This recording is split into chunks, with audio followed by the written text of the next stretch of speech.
നമസ്കാരം മലയാളി വാർത്തയിലേക്ക് സ്വാഗതം. പലപ്പോഴും പല മരണങ്ങളും സംഭവിച്ചിട്ട് ദിവസങ്ങൾ കഴിയുമ്പോൾ അല്ലെങ്കിൽ മാസങ്ങൾ കഴിയുമ്പോഴാണ് പല ദുരൂഹതകളും പുറത്തേക്ക് വരുന്നത്. ഇപ്പോൾ അത്തരത്തിലൊരു സാധാരണ സംഭവിച്ചിട്ടുള്ള ഒരു അപകടം എന്ന് കരുതിയിരുന്നു. പക്ഷേ ഇപ്പോൾ ആ കുട്ടിയുടെ വീട്ടുകാർ തന്നെ അതൊരു ദുരൂഹ മരണമാണോ എന്ന് സംശയിച്ചുകൊണ്ട് രംഗത്ത് വരികയാണ്. കൊച്ചിയിൽ ഫ്ളാറ്റിന് മുകളിൽ നിന്ന് 18-കാരി വീണ് മരിച്ച സംഭവത്തിൽ ഇപ്പോൾ ബന്ധുവായിട്ടുള്ള ഒരു പെൺകുട്ടിയെയും പെൺകുട്ടിയുടെ പിതാവിനെയും നുണപരിശോധന നടത്താൻ ഹൈക്കോടതി ഉത്തരവ്. ചാലക്കുടി സ്വദേശി റോയ് മകൾ ഐറിൻ ജോയുടെ മരണത്തിൽ ദുരൂഹത ആരോപിച്ച് ഹൈക്കോടതിയിൽ ഹർജി ഫയൽ ചെയ്തിരുന്നു. തുടർന്നാണ് ഹൈക്കോടതി എറണാകുളം സെൻട്രൽ പോലീസിന് നുണപരിശോധന നടത്താൻ ഉത്തരവ് നൽകിയിരിക്കുന്നത്.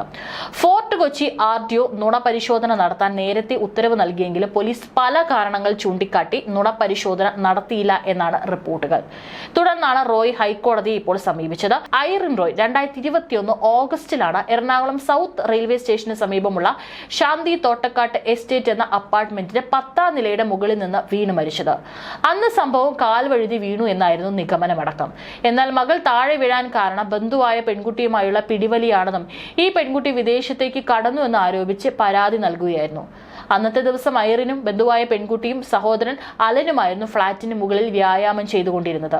ഈ സമയം ഐറിനും ബന്ധുവായിട്ടുള്ള ഈ പെൺകുട്ടിയും തമ്മിൽ തർക്കമുണ്ടായെന്നും പെൺകുട്ടി തള്ളിയപ്പോൾ നില തെറ്റി 10ാം നിലയുടെ മുകളിൽ നിന്ന് താഴേക്ക് വീണതാണെന്നാണ് റോയ് പരാതിയിൽ പറഞ്ഞിരിക്കുന്നത്.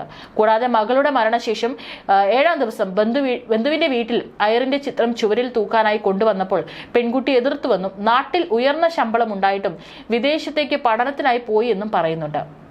ഈ സമയം പെൺകുട്ടികളുടെ മാതാപിതാക്കൾ ഐറിൻ കെട്ടിടത്തിന് മുകളിൽ നിന്ന് താഴെ വീണത് സഹോദരൻ അലൻ തള്ളിയത് മൂലമാണെന്ന് പറഞ്ഞു വരുത്തുകയും ചെയ്തു. മകളുടെ മരണശേഷം ആരോപണ വിധേയരായ ബന്ധുക്കളുടെ പെരുമാറ്റത്തിൽ അസ്വാഭാവികത ഉണ്ടായിരുന്നെന്നും റോയ് പറയുന്നു.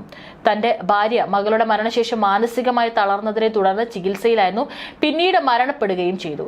ഇതിന് പിന്നിലും ബന്ധുക്കളുടെ കരങ്ങൾ ഉണ്ടോ എന്ന സംശയം അദ്ദേഹം ഉന്നയിക്കുന്നുണ്ട്. ഇക്കാര്യങ്ങളെല്ലാം ചൂണ്ടിക്കാട്ടിയാണ് റോയ് പരാതി നൽകിയിരിക്കുന്നത്. വിദേശത്തേക്ക് കടന്ന പെൺകുട്ടിയെ വിശദമായി ചോദ്യം ചെയ്താൽ മകളുടെ മരണത്തിന് പിന്നിലെ യഥാർത്ഥ കാര്യങ്ങൾ അറിയാമെന്നും റോയ് പറയുന്നു.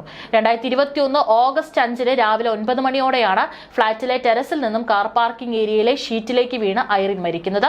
10 നിലകളുള്ള ഫ്ളാറ്റിന്റെ ടെറസിൽ സഹോദരനൊപ്പം വ്യായാമം ചെയ്യുകയായിരുന്നു ഐറിൻ.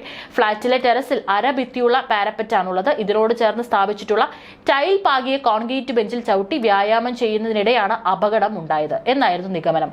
കാൽവഴുതി പാരപ്പറ്റിന് മുകളിലൂടെ വീണ ഐറിൻ 8ാം നിലയുടെ ഷെഡിൽ ഉണ്ടായിരുന്ന ഷീറ്റിൽ പതിക്കുകയും തുടർന്ന് തെറിച്ച് താഴത്തെ കാർ പാർക്കിംഗ് ഏരിയയിലെ ഷീറ്റിലും വശത്തെ ഭിത്തിയിലും അടിച്ച് തറയിലേക്ക് വീഴുകയായിരുന്നു. തലയിടിച്ച് വീണ ഐറിനെ എറണാകുളം മെഡിക്കൽ ട്രസ്റ്റ് ആശുപത്രിയിൽ എത്തിച്ചപ്പോഴേക്കും മരണം സംഭവിച്ചിരുന്നു. ഏതായാലും ഇപ്പോൾ വീണ്ടും ആരോപണം ഉന്നയിച്ചുകൊണ്ട് അല്ലെങ്കിൽ സംശയം ഉന്നയിച്ചുകൊണ്ടാണ് ഈ പെൺകുട്ടിയുടെ മാതാപിതാക്കൾ രംഗത്തേക്ക് വരുന്നത്.